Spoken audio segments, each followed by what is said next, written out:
What's up, YouTube? It's Cody back with another video. Today, going through the weekly trading review of week 6 of 2024. This week, I took 7 trades, had 0 wins, 7 losses, a minus 7.12 R multiple, and a minus 3.06% gain. Now, this is the biggest R negative week for the year so far. Coming off a huge winner, and that's typical. After I get a big winner, I usually go on a losing streak, and usually that losing streak is from over trading, which I did this week. So still got to figure out like what am I thinking. I haven't figured out the actual pattern. Well, I've noticed the pattern, but I haven't figured out the actual thought process that I'm going through in those situations to prevent myself from doing that, to stop myself from doing that or do a different action. So Monday I didn't trade. Monday I don't trade anymore. On Tuesday I went ahead and took GBP AUD. Why did I take this trade? Off a 6-week uptrend, 3-legged JCP early entry at recent kill zone above second leg low. How I took this position, we can go ahead and break that down here. So we got this huge impulsive move here. Got a 1 leg, 2 leg, 3 legs here, and got a test at this kill zone here. So I went ahead and entered based off of a late entry, based off of this morning star, we'll call it. Could have been cleaner. Yeah, that morning star could be way cleaner. Number one. Number two, price has not dipped below the first leg, so that is like, that's not what I'm supposed to be doing. I'm supposed to be waiting for price to dip below this first leg. The first leg, I call it the second leg low, but it's the first leg, second leg low is where they intersect at the same point. But yeah, that's not a trade I should be taking. I'm gonna go ahead and talk about how I could have done better on this trade. I could have been more patient for these setups and waited for a second leg low to be taken out before entering the position as I'm supposed to. The early entry before second leg low usually works on EJ. I do not have a sample size on any other pair for this position. Now, that was the first position that I took. I took another position on this immediately after I got stopped out of that first one, and it was pretty much at the low. Got a hammer at the low, and I went ahead and entered placement stop beneath the hammer, and ultimately just stopped me out immediately. Now I was really blinded by how high of an R that I was looking to get on this position, because I'm looking to swing this position. And luckily I was able to get a position later in the week to actually swing, but I was looking to swing position pretty heavily, and I was really excited by the R and the potential of the trade. So I was kind of blinded by that and not really noticing the flaws in my actions. Why did I take this trade on Euro NZD on the same day, Tuesday? 3-legged JCP formation on H1 time frame, hammer-based entry after price broke beneath second leg low at last high pre-break of daily level 1.7740. Let's go ahead and look at that. And I took 3 positions here, all hit -1 R. Got this first position, impulse move up, correction. Is this the first one? Yeah, this is the first one. Impulse up, correction, looks like a beautiful trade. We got this huge impulse move up, and then we got a retracement down here, retesting these previous highs on the lower time frame.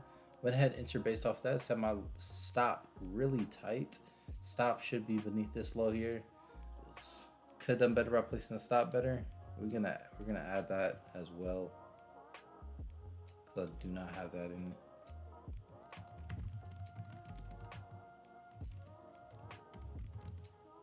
By setting stop in appropriate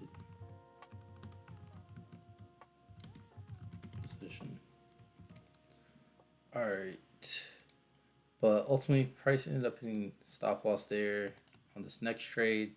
Pretty much the same thing. This is just zoomed in. I got an impulse here, correction here, and Pretty much same entry.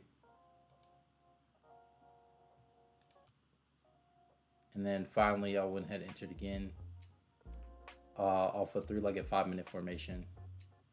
And that was stopped out as well. So, what could I have done better? The setup deserved only one opportunity because I entered multiple times for the same criteria, the same exact thing. The first attempt was perfect setup, but ultimately failed. Price immediately failed first trouble area in the next hour, despite being a bullish candle. It was clear signal to exit the position, given that the idea to be valid, given that the idea would be invalid for secondary entries, given that comma, right? I was blinded by the high R opportunity, and opportunity is not a guarantee. So do not function as if the trade is a guarantee despite how good it may look. Could have done better by setting stop in appropriate position. So let's go back to the first position. So initially when price breaks beneath this low, we get a hammer here, and that should be my first entry, right? Fortunately, I wasn't on the chart during that time. And you can see here, immediately after that candle, we get a bullish candle, but it's a doji, number one. Number two, it fails this low, right? So I want to see price close aggressively through that low if we're going to see this continue pushing up. It didn't do that. It didn't do that till here. But that initial test after the initial entry opportunity, that's a signal to not enter. And seeing that I entered all the way over here instead of right here, that, my fault. I'm sorry if y'all can't see that. I'll zoom in.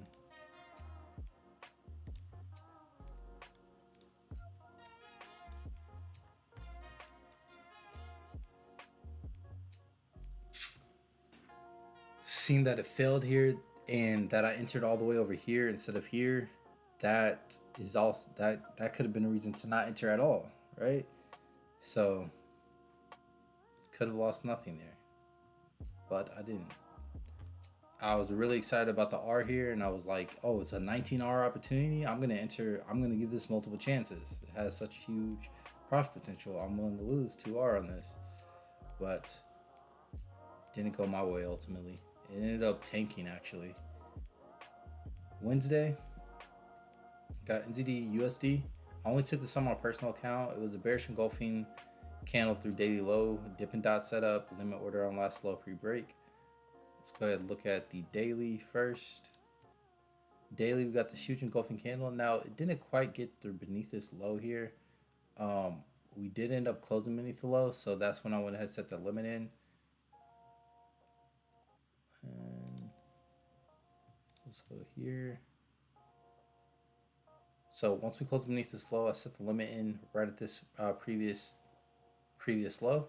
Price activated as exactly how I wanted it to activate, but came all the way back up to 50% drawdown, 50% towards the SL. So I could have, I cut the position as I was supposed to do. So not much I could do here. If I'm aggressively trailing stops, which I'm not, but if I were to aggressively move stops, I would have just stopped to here and it'd be a small loss. But I'm not aggressively moving stops off of this little break beneath this minor low here, because most of the time it's not gonna go my way there. I cheated on the SL. So on this SL, my SL is based off of this thrust candle here, when it should be all the way up here, right? It should be huge. But I was like, I'm not setting that big of a stop loss. Man, I said I'm not setting that big of a stop loss, and I'm not getting that low of an R, so I lowered it. Okay, so bad decision making there. I should be above the bullish and huge bearish H1 candle I just talked about, but it's significantly reduced profit potential for a good trade that rarely comes. This is a problem. Despite how good the opportunity, I should not compromise the stop. It can lead to early exits on an otherwise valid trade, especially with dollar strength increasing in this scenario. Stop would have been hit regardless though. Yeah, so stop would have ultimately been hit.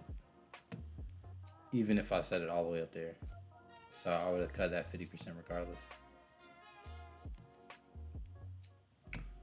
GBP NZD, why did I take this trade? Daily flag multi-leg setup during 4-week uptrend. Let's check it out. So let's check out the daily because that's where it looks nice. All right, we got this huge impulse move up, got this corrective pattern here. Price gets barely beneath the second leg here. It's actually a multi-leg, but barely beneath this leg here. And we get a doji candle. So that's my entry signal. That's a major entry signal for me, especially off the daily. And then on the hourly time frame, we get a hammer here. So that hammer was my signal to enter, and I got a late entry all the way over here because I was reviewing the charts with a friend of mine, and he pointed out this opportunity, and I saw one of my setups here. So I went ahead and took it. It was about at the entry point. So it was good for me. So I went ahead, took it, set my stop beneath the low where they're supposed to be, and ultimately looking for price to break above this highs. Now, once price broke beneath this high, it barely got above it, but that was good for me. Seeing this, I could have considered this a zone. It's at this high, but that's like hindsight. It's able to be caught in that situation, but this is how I typically use my first trouble areas. Maybe I should adjust that. If you don't understand what I'm saying, let's go back here. Let's go to early.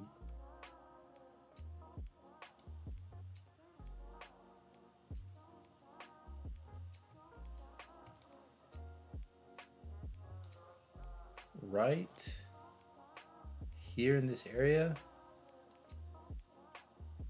we have this entire zone, which is our first resistance level, right? Where I just based my resistance level off of this candle here, this most recent high.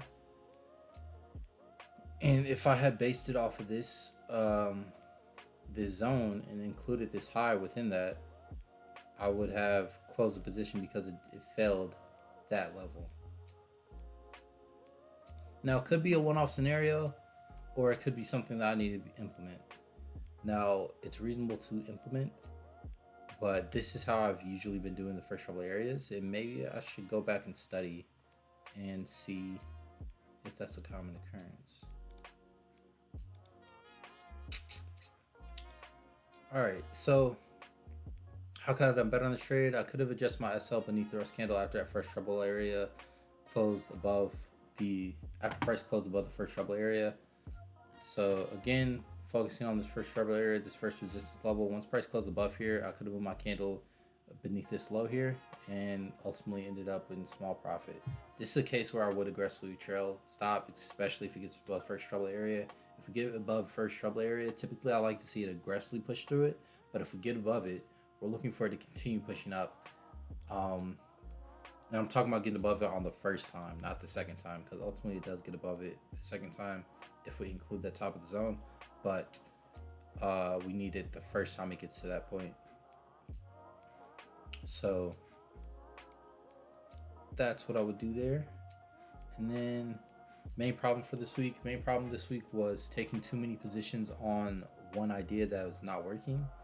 And I was overtrading. I was excited for the higher opportunity and did not recognize when the market initially told me that the idea was not going to work. Only take 4 trades. Again, have the integrity to stop.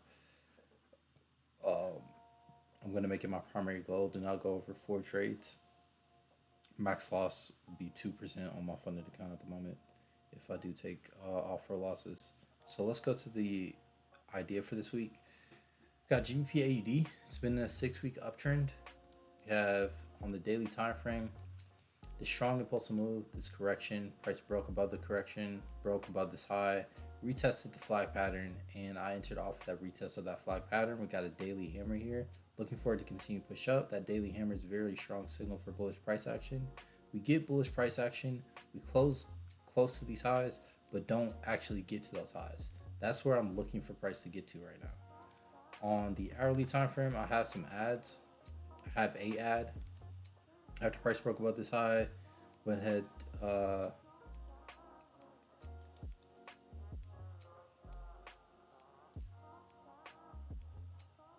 The heck did I do here? What? I must have gone to the 5-minute time frame and entered off of the retest of the weekly. Okay, I understand. Entered off the retest of the weekly level. Right, the weekly level is a really strong level. So after we broke above that weekly level, I was looking for an opportunity. Got a JCP set up, single leg formation. Got my entry off the 5-minute time frame and was able to set my stop beneath this a 5-minute low. All right. So looking for these highs to be taken out. Last time price came up to this area or got above this weekly level, we exponentially rose up. Price just went straight up. We can see last time price came here, just shot up, retesting this weekly high, and we see we get like just strong pushes every time we get to this area. Price doesn't stay in this area for a long time, so looking for this to just exponentially move up, or it's gonna just immediately reject, especially with a lot of news coming in next week. Looking for a big move. Now, I do not want that big move to wick to the downside and then wick up, but it's looking like it's probably gonna do that.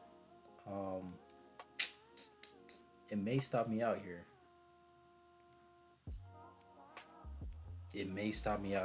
And in that case, I'm just gonna have to be patient for a new setup. So that's it, guys. That is the week 6th week of 2024. Hope you guys enjoyed. If you guys have any questions, comment in the comment section. I'll catch you in the next one.